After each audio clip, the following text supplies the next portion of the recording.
দেশের 12টি সিটি কর্পোরেশনের কাউন্সিলরদের পর এবার 323টি পৌরসভার কাউন্সিলর ও 61টি জেলা পরিষদের সদস্যদেরও অপসারণ করেছে সরকার।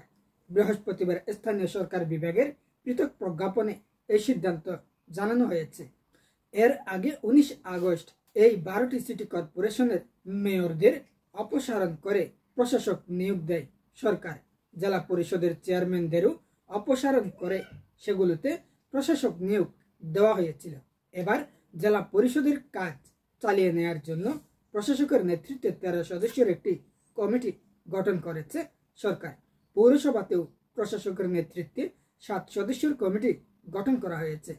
এর আগে স্থানীয় সরকার বিভাগের পৃথক আদেশে দেশের 493টি উপজেলা পরিষদের চেয়ারম্যানকে অপসারণ করা হয়েছিল।